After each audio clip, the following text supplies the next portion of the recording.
Ladies and gentlemen, welcome to the Horror Mine, where we talk about mysteries, thrillers, and horror movies. I'm your host, Vic Shy, and this week, my friends, I will finally be facing my fears and childhood trauma as I go over the 2002 Japanese horror film, JU-ON the Grudge. Directed by Takashi Shimizu, JU-ON the Grudge is the theatrical adaptation of his direct-to-video film, JU-ON the Curse. This is it, my friends. This is the film that gave me endless nightmares as a child and to this day. Just ask my bed sheets. The film is told in non-chronological order through 6 chapters that all relate to one another. I'll be going over the events that take place throughout the film and explaining its ending, all while facing my fears and hoping that I'll be able to sleep tonight. If you enjoy this video, make sure to click the like button as it lets me know you support me in my quest to overcome my fear of ghostly women with long black hair. But without further ado,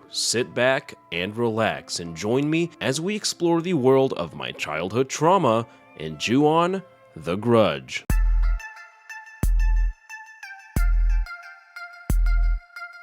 Our movie begins explaining that JU-ON is the curse of one who dies in the grip of a powerful rage. It gathers and takes effects in the place that person was alive. Those who encounter it die, and a new curse is born. We then see some really creepy footage of a deranged man committing a heinous crime. This scene is accompanied by an eerie and unsettling piano tune that leads into the title sequence.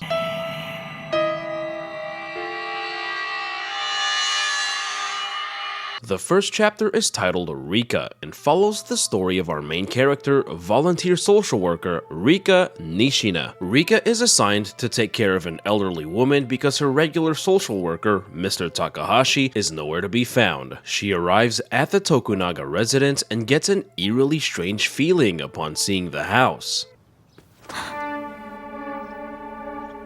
She enters the very unkept house that looks like it hasn't been cleaned in what I would normally say months, but it only takes a couple of days for my own house to look like that. She meets the elderly lady Sachi Tokunaga, who seems completely out of it and doesn't say a single word. While cleaning up the house, she finds the crumbled and torn photo of the family from the very first scene with the woman's face missing. She heads upstairs to clean some more, and I instantly noticed some leek stalks in the corner that made me think of Farfetch'd from Pokemon. Yes, I have issues. She hears a scratching noise in the next room that seems to be coming from inside of a closet that is completely taped shut. Leave the closet alone, Rika. Rika, don't remove that tape.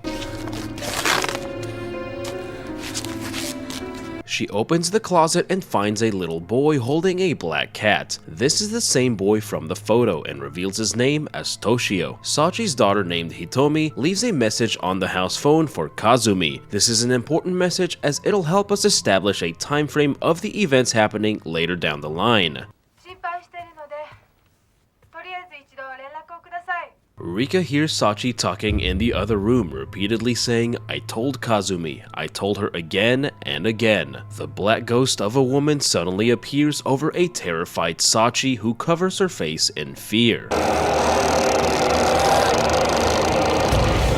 Rika passes out from fear and Toshio can be seen standing right behind her. The next chapter follows Katsuya and Kazumi Tokunaga and takes place sometime before Rika's chapter. Grandma Sachi lives with the married couple who have recently moved into the house. Kazumi says that Sachi has been staying up every night and is presumably causing the mess they wake up to every morning. Sachi is sound asleep and has black hair instead of gray like in the previous chapter. Katsuya heads to work, leaving Kazumi home alone with Sachi and possibly something else. Like the typical horror movie victim she is, Kazumi begins wandering the house being lured by the ghost of Toshio. She enters the upstairs bedroom and screams at the sight of something off screen. Katsuya comes home and doesn't get a response when he calls for Kazumi. He asks Sachi where his wife is, but she is giving him the silent treatment. She then looks up at the corner of her room as if something were there. He finds Kazumi on their bed in a petrified state. She looks completely terrified and seems to want to tell him something. He then comes face to face with the ghostly Toshio, who seems to have a cat stuck in his throat.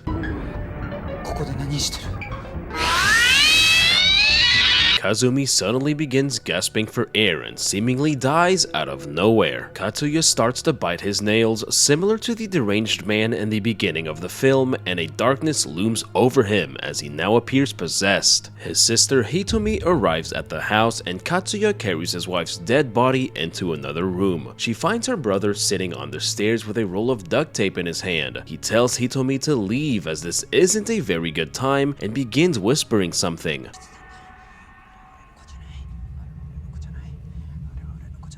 After she leaves, he seems to fully become possessed and is drawn upstairs by a white ghostly woman. The next chapter follows Hitomi sometime after leaving the house. She tries calling Kazumi on the phone, which is the same message Rika receives inside the house.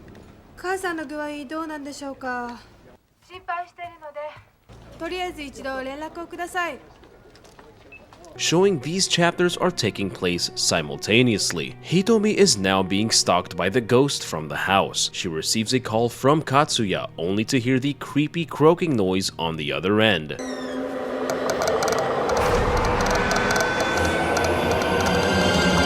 She rushes out and alerts a security guard of what she saw. Unfortunately, the security guard wasn't equipped with the Poltergust 3000 and gets drawn into the bathroom to his death. She gets onto the elevator and Toshio can be seen creepily stalking her on every floor. Back in her apartment, she gets a call from Katsuya who says he is in the front of the building. He makes it to her apartment on the 7th floor in an instant, which she doesn't think twice about. She runs into her room and hides under the most trusted method of defense known to man, the blanket, that I myself am currently wrapped in. She tries the tried and true method of turning on the TV to change the mood, but it doesn't work out so well. All her methods of defense against the dark arts prove unsuccessful and she is pulled under the blanket into the depths of the abyss. The next chapter, titled Toyama, continues Rika's story after she is discovered by her supervisor in a petrified state inside the house. The police arrive at the house and locate the dead bodies of Katsuya and Kazumi in the attic. Rika is now at a hospital and seems to have fully recovered. Rika.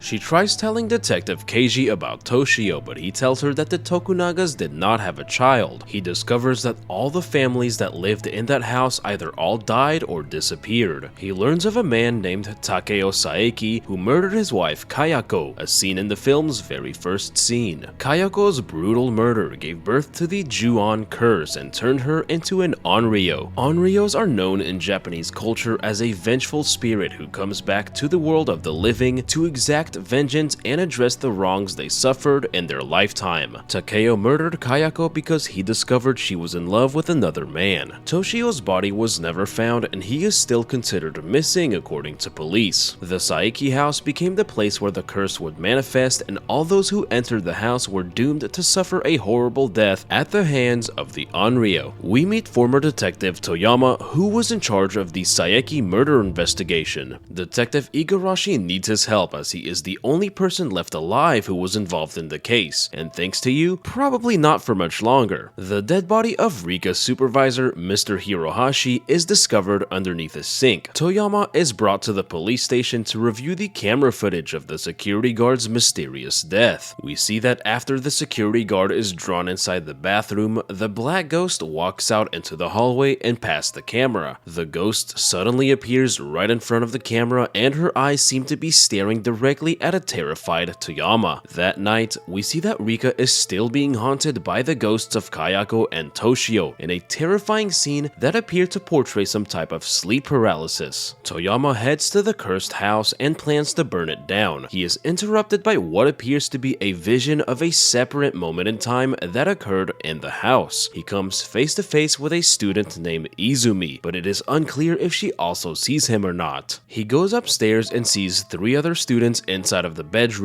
They are lured by something off screen and all begin to scream.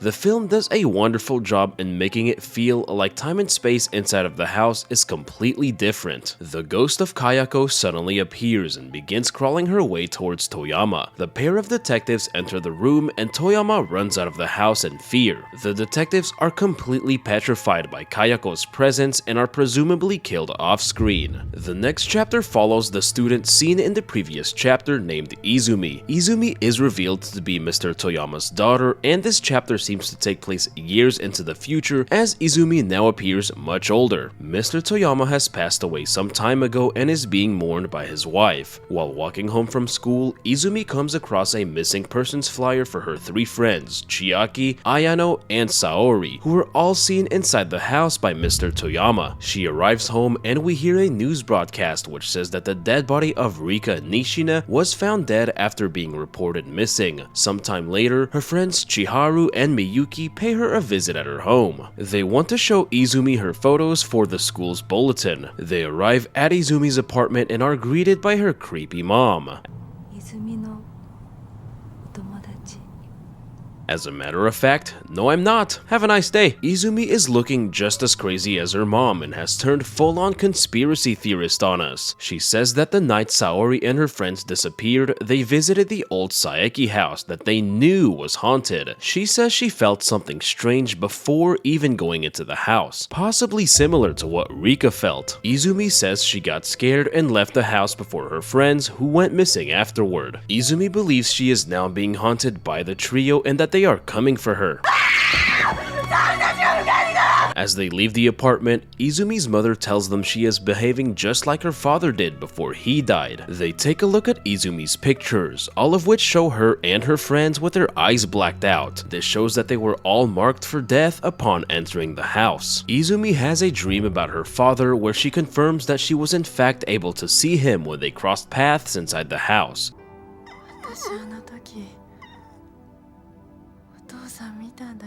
Showing that the space-time continuum is all sorts of jacked up in there. She wakes up from her dream to a jump scare that scared the crap out of me. She is chased by the ghost of her three friends and does her best to barricade a sliding door. Izumi is suddenly grabbed by Kayako from behind and dragged into rock bottom. The tale of Toyama and Izumi becomes more tragic when you realize that they both witnessed the moment in time that the other became cursed by the house. The final chapter is titled Kayako. Rika is back to work at the social welfare center, taking care of an elderly man named Mr. Saito. Mr. Saito loves to play peekaboo, especially with the ghosts of dead children. While in the shower, she feels a hand in the back of her head.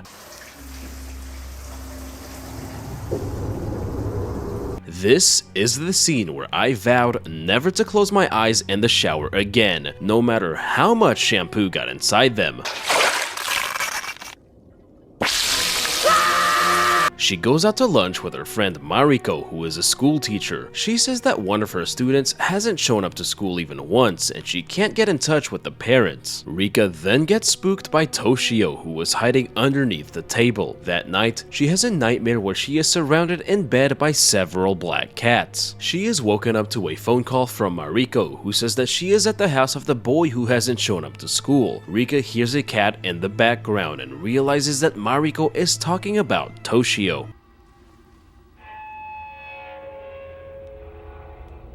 She rushes over to the house, but it is too late. Mariko is pulled into the attic by Kayako, who then begins crawling towards Rika. Rika attempts to run out of the house, but is drawn to something in the mirror. She realizes that she has been able to see ghosts by looking through her fingers with her hands on her face, which is how Sachi and Mr. Saito were also able to see ghosts, kind of like looking through a ghost lens. She sees her own ghostly reflection in the mirror, and the ghost briefly pops out from her stomach. The film's final scene is undoubtedly its scariest and most unsettling. Kayako Saeki emerges from the upstairs bedroom and slowly begins to descend down the stairs. She is covered in blood and wrapped in a plastic bag. This is the way she was left after being murdered by her husband. Her trademark death rattle is replaced with a truly unsettling and ghostly moan as she gets closer and closer to Rika.